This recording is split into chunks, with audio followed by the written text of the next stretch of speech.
Катрин Страх, Катрин любит петь и Катрин Плей.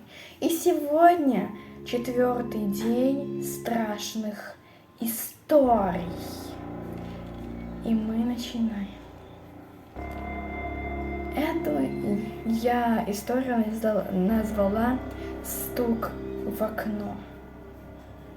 Однажды со школы я возвращалась домой и решила поехать к бабушке в пятницу. Моя мама меня отпустила с легкостью. Я поехала, и в это время моя бабушка жила в лесу. Так вот, я приехала, и бабушка меня с теплой душой приняла. Мы сидели, пили чай и отдыхали. Когда пришло время спать, я ложилась спать и уснула крепким сном. Я вдруг услышала сквозь этот глубокий сон стук в окно.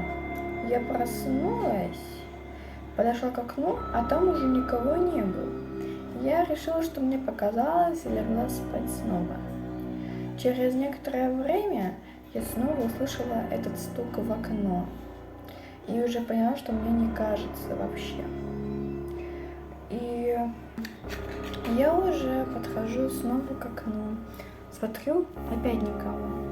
На этот раз я пошла к моей бабушке и начала ее будить. Она спала, и я из-за того, что начала плакать, она из-за этого проснулась и спросила меня, что случилось. Я ей рассказала про стук в окно, и она удивилась, потому что никогда у нее такого не было за всю жизнь, когда она там жила. Она сказала, что она со мной поспит в моей комнате.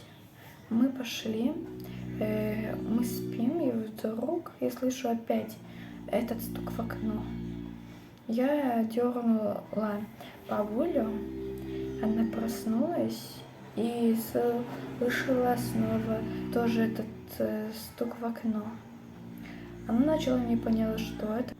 Катрин, что случилось? Бабуля, тихо, будь тихой. Бабушка моя тихо была, и она слышала это тоже стук в окно. Мы подошли, и мы одернули штору. И видели тень какого-то силуэта с рогами. Мы не поняли, кто это такой может быть. И мы решили выйти на улицу, потому что нам стало супер интересно, кто это такой. Но для начала мы взяли разные вещи. Ну, например, я взяла молоток, чтобы, если что, по башке этому человеку дать. А моя бабушка просто взяла вилу. И мы так вот пошли на улицу. Мы начали обходить дом, но никого не нашли. Но увидели мы какие-то царапины на двери, на избушке бабушки.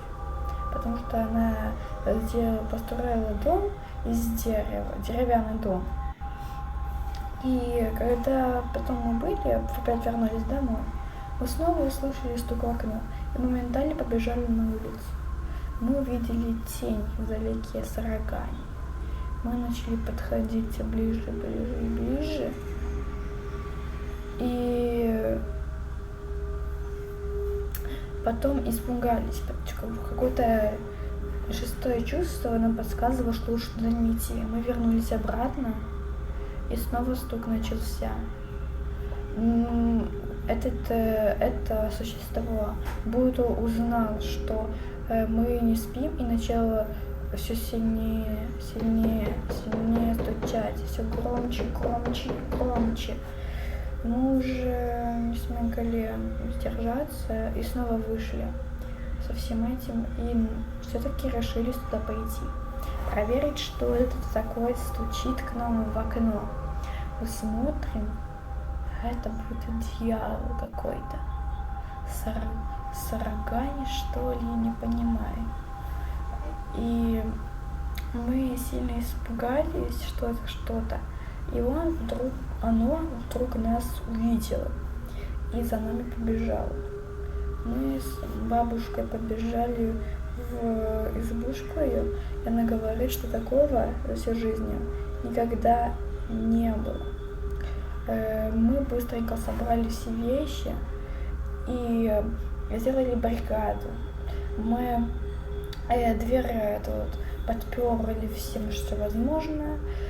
Окна мы занавесками, так вот занавесками закрыли, чтобы не было видно ничего. Ну и вот так вот было. Потом